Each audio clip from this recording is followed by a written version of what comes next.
I've been involved with the oceans my whole adult life. In college, I was already a diving instructor, and when I got into marine geology, or geology in general, I was fascinated that sea level changed up and down 300 or 400 feet with each ice age. And I studied that in what was called paleogeology. And then when I was diving in the Bahamas and elsewhere in clear water and on a vertical face, and could look for ancient shorelines that were now 100 and 200 feet underwater, it tied it in, all made it very real.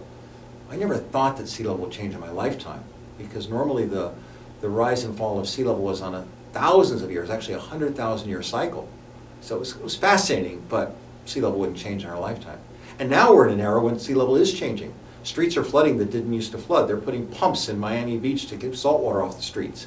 And all over the world, extreme high tides are reaching farther and further inland than they ever did before. The ocean level is 7 or 8 inches higher globally as an average, but that ranges from 4 inches in Los Angeles to 12 inches in Miami and to 46 inches in New Orleans. The heights of sea level change because land moves up and down too. This is fascinating and complex, but I like to make it simple, and the dots all do connect. And strangely, sea level is something that's really quite easy to understand, but it's different than storms and extreme tides, although it will make them worse. But sea level rise is locked in, as I explained, because the ice sheets are melting. Glaciers in Greenland and Antarctica are melting and will continue to melt. We need to understand what's happening. This planet's changing, and there is an analogy to our human health, public health, and how this is going to affect us. And it's all part of the holistic picture that I think this conference has done a great job to showcase. So sea level rise, there's, let's say, 3 different time frames to think of this. What's happening now? Well, right now, streets are flooding that didn't used to flood. And when we have an extreme high tide, which is the alignment of the moon and the planets, that makes the tidal high of the day even higher every 28 days, and certain months of the year even more strong, that's happening worse. And that's why streets are flooding that didn't used to flood. That also means that when a storm comes to a certain area, whatever storm, that as the base gets raised, that the effect of the storm will get raised and therefore further inland. So that's happening now from place to place, that we're seeing effects already. Over the next 20 years, we might get a few more inches of sea level rise. Not enough to make a huge difference, but enough to get our attention that something's changing, because the sea level determines the shoreline. We tend to think of it as permanent because for a few thousand years it hasn't changed much. But by the middle of this century, sea level is going to rise by feet, and it's going to keep rising. And that's why it's different than a storm. A storm comes in and recedes, and a day later you can start rebuilding. Sea level won't recede for 1,000 years, so it's totally different. It will accentuate or exacerbate the effect of storms and extreme tides, but sea level rise is different because it gets to all lowlands behind the shoreline. It also goes up tidal rivers and has a profound effect. And by the second half of the century, it's going to be a big deal. Well, the tipping point for sea level rise is the collapse of the ice sheets on Greenland or Antarctica. Greenland holds enough ice that when it melts entirely, sea level will rise about 24 feet. Antarctica is about 7 times that, or about 185 feet. And there's no way of exactly predicting how that'll happen, just like you can't predict an avalanche very well, you can't predict an earthquake exactly when it's going to happen. We do know, though, because that there's miles of ice, we can measure it, and we can see that it's melting faster and faster. So the tipping point is when we have a collapse, just like an avalanche collapsing. Again, we can know the potential is there. We won't know exactly when it's going to start. But that tipping point is when a certain set of glaciers in Antarctica, we know them, the Pine Island glaciers, the Thwaites, the Pine and Smith, etc. There's 6 glaciers, and they hold enough ice to raise sea level 10 feet, 3 meters. It won't happen overnight. It may take a decade, might take 3 decades. And it won't start for at least 20 years, because right now it's being restrained by what's called a grounding line. The glacier's hitting a rock, but as the glacier melts, it's going to clear the rock in about 20 years. And gravity means that this 100 miles or so of icy river, the glacier, is going to slide into the ocean. It's just a matter of when. Now, because we don't know whether it'll happen by the year 2100, most scientists leave it out of their estimates because it's an uncertainty, as they call it. But here's the dilemma. that we measured it, we know it's melting faster and faster, we know that it has to slide into the ocean, that gravity dictates that, and that we're going to get 10 feet of sea level rise from those 6 glaciers, and there's another one that's going to cause 20 feet of sea level rise that's now started to move. So we are going to get a tipping point. Whether it happens in 2060 or 2160, we'll have to wait and see. Methane is the real ticking time bomb. Just like the tipping point of the collapse of the Greenland and Antarctic ice sheets, methane's the other big thing that we cannot predict. Methane is locked in the permafrost, in the tundra as you call it, and also in the seabed. There's a slush, like a snow cone slush, just underneath the seabed called methane clathrates or hydrates. And this slush holds a tremendous amount of methane, which is far more potent than carbon dioxide. And it's already starting to bubble up. There's lakes in Siberia and areas off in the Arctic Ocean where it's just coming up like, looks like carbonated water, like a carbonated beverage.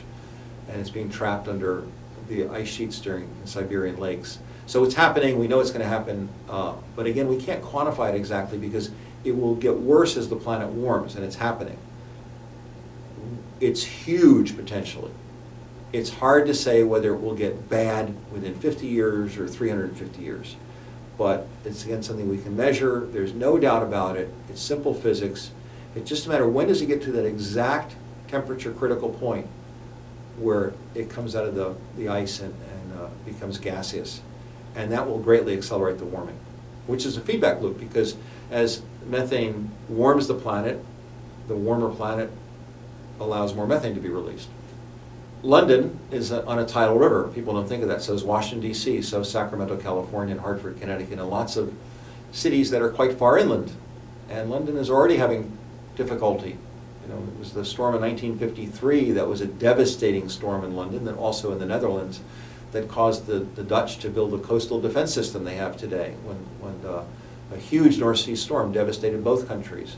But just this winter, we're in 2015, a couple of months ago, London had severe flooding in downtown London. Even though they have the barrage that's there to try and control the floodwaters, they were caught because they had waters coming downriver that they wanted to stop, and yet water was coming up from the ocean, up the Thames, and it put water over the bulkheads to kind of a record high mark. And that's already happening. And as sea level rises, it's just going to make that even worse. It's hard to calculate the cost of sea level rise. I mean, there have been some estimates, but I think it's so profound. I mean, what is the cost of Miami? What is the cost of a city, whether it be the Maldives? What is the impact of parts of the Bahamas? About you know, but it's from Manila to Monaco. It's from Bahamas to Bangladesh, using just the alliterative letters. But this is all over the world, from Singapore to Shanghai. San Francisco Bay, not even on the ocean, is having problems with king tides. Annapolis, Maryland, Boston, it's all over the world. So it's hard to calculate the cost because how high and what is the indirect cost? You can calculate the value of the property put underwater, but what's the value of the economy that's lost? What are the knock-on effects, as it were, that once you put certain neighborhoods underwater, what does that do to depressing the surrounding values when you lose a major city? I don't know that it's economically possible to come up with a number. People will try. But when people say it's going to be very expensive to get off fossil fuels, like, you know, what's the cost of getting off coal as a cheap energy source? I say, well, what's the cost of moving all coastal cities inland? We're elevating them. I bring it down to two things. What we need to do about this climate crisis is two things. One is we need to begin adapting because a fair amount of this is now in the pipeline. It's unstoppable. And that may be unfortunate, maybe not what we want to hear, but the truth is even if we went 100% solar today, never burned another drop of fossil fuel and increased carbon dioxide in the atmosphere, even if we were 100% successful, that sea level is still going to rise. So it's a prime example of saying that, you know, we need to begin preparing for that for the first time in human civilization, that sea level will be higher and the shorelines will move inland. Now some places we can build levees like in the Netherlands, but in South Florida or the Bahamas, it's porous limestone and seawalls won't work. You can't keep the water out, you can only elevate. So, and you can't elevate the Everglades, you can't elevate most of Florida. So different places require different solutions.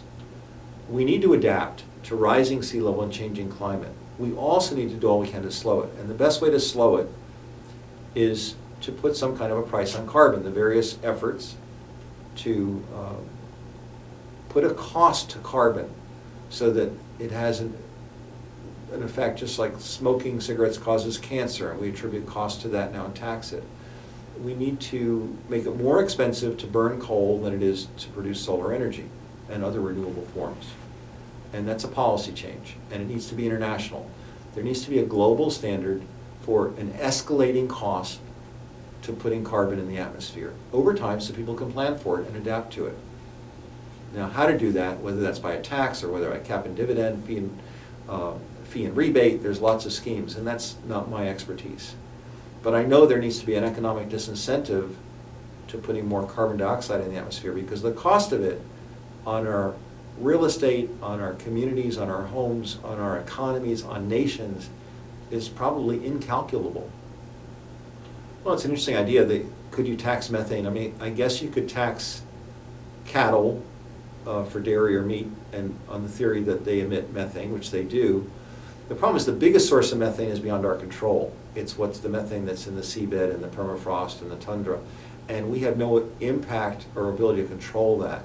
So the sources we do control, which would be farming and the natural gas operations. Fracking can often emit methane as unburnt natural gas, which is methane basically. We could tax that as a way to disincentivize that, because methane is a potent greenhouse gas. But we have to recognize that the biggest risk is beyond our physical control. I think most governments today, and particularly in the last few years, have come to realize just how profound and how much of a game changer this is, climate change, that everything's going to change, from not only real estate with the shoreline and sea level, but agriculture and fresh water supplies, drought, flooding rains, monsoons in other places. This is going to change everything. It's going to change what parts of the planet are usable.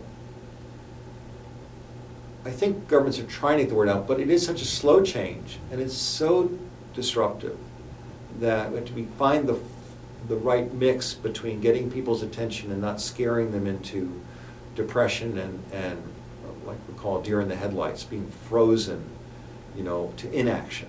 And that's really a challenge. The other problem is that the real impact just gets worse and worse by the decade.